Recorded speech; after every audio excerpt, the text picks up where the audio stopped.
सच नहीं था कि जहरीली शराब से निर्दोष लोगों को मारने वाला व्यक्ति समाजवादी पार्टी से जुड़ा हुआ था।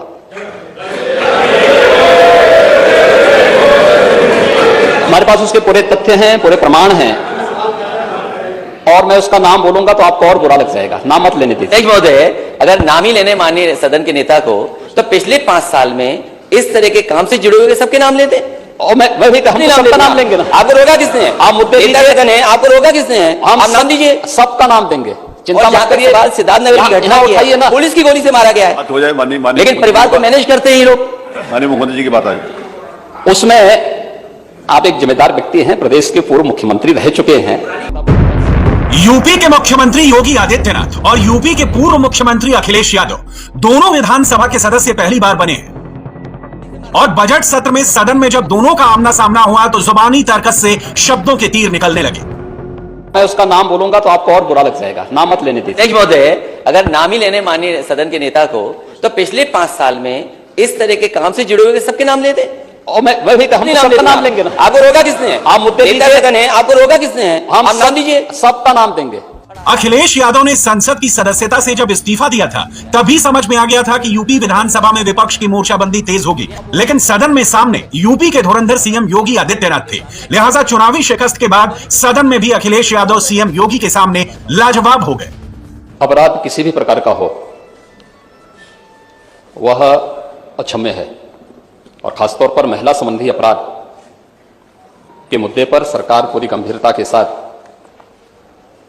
अपराधियों के खिलाफ कठोरतापूर्वक कार्रवाई कर रही है।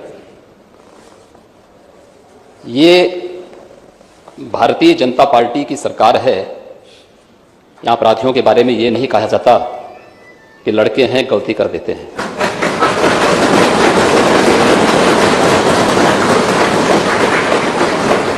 अगर अपराधी है तो कोई भी है, वो जीरो टॉलरेंस की नीति के तहत ही कार्रवाई होती है। और नेता प्रतिपक्ष इस बात को अच्छी तरह जानते भी हैं, समझते भी हैं। उन्होंने स्वीकार भी किया है कि कार्रवाई हुई भी है। सामने अखिलेश यादव थे, लिहाजा योगी आदित्यनाथ का वार सीधे उन्हीं पर था। योगी ने अखिलेश यादव को उनकी सरकार का इतिहास बताया तो अपनी सरकार का वर्तमान भी दिखाया। तो हर उस अपराधी का समर्थन करते हैं जो प्रदेश में अराजकता के पर्याय थे, गुंडागिर्दी जिनका पेशा बन चुका था। विगत 5 वर्ष के अंदर प्रदेश के अंदर कानून व्यवस्था और सुरक्षा के बेहतर माहौल ने ही इस सरकार को फिर से व्यापक जन समर्थन दिया। प्रत्यक्षम किम प्रमाणम, प्रत्यक्ष को किसी प्रमाण की आवश्यकता नहीं होती है। ये चुने गए माननीय सदस्य इस बात के प्रमाण हैं कि जनता ने इन्हें समर्थन दिया है, और आधी आबादी ने जिस भाव के साथ समर्थन दिया है वह अभिनंदनीय है। मैं उनको सैल्यूट करता हूं।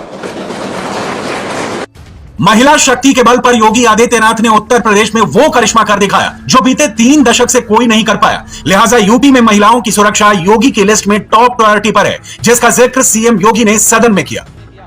एंटी रोमियो स्क्वाड के गठन के साथ ही प्रदेश के अंदर 218 महिला संबंधी अपराधों को रोकने के लिए और पॉस्को कोर्ट की स्थापना भी सरकार ने किया। उस पर त्वरित कार्रवाई हुई। आंकड़ों के हिसाब से नहीं, अगर आप पूरे देश के अंदर घटित होने वाले मामलों की संख्या को अगर आप देखेंगे, 2012 से 17 के बीच में विभिन्न प्रकार के जो अपराध हुए हैं, चाहे वह हत्या से संबंधित हों, लूट से संबंधित हों, दुष्कर्म से संबंधित हों, महिला संबंधी अपराध हों, इनमें भारी गिरावट आई है। सीएम योगी ने यूपी विधानसभा चुनाव में यूपी को शिमला वाली ठंड देने का वादा किया था और सदन में सीएम योगी ने उसको पुख्ता किया, विपक्ष को दिए अपने जवाब से। इससे पहले विधानसभा के चुनाव होते थे या कोई चुनाव होता था, चुनाव के दौरान भी और चुनाव के बाद भी व्यापक हिंसा होती थी। महोदय, कुछ लोगों ने इस विधानसभा चुनाव के दौरान भी या चुनाव संपन्न हुए उसके बाद कुछ हरकत की थी, लेकिन उस हरकत को कुछ ही घंटों में हम लोगों ने कंट्रोल भी किया, यूपी पुलिस ने कंट्रोल भी किया है। बहुत सारे लोगों ने गर्मी दिखाने का प्रयास भी किया, तो गर्मी भी शांत हो रही है, बहुत अच्छे ढंग से हो रही है। यूपी में दूसरी बार योगी की ताजपोशी के लिए जानकार कानून व्यवस्था को सबसे बड़ा मुद्दा मानते हैं। सदन में सीएम योगी ने अखिलेश यादव को 2012 से 2022 के बीच का अंतर भी समझाया। उत्तर प्रदेश की कानून व्यवस्था इस देश के अंदर नजीर बनी हुई है। 5 वर्ष में कोई दंगा नहीं। 2012 से 17 के बीच में 700 से अधिक दंगे, बड़े दंगे हुए थे। महीनों महीनों तक मुजफ्फरनगर, बरेली, लखनऊ, कानपुर, कौन सा ऐसा जिला था जहां पे दंगे न हुए हो? 5 वर्ष में कोई दंगा, 17 से 22 के बीच में कोई दंगा नहीं हुआ, कोई कर्फ्यू नहीं।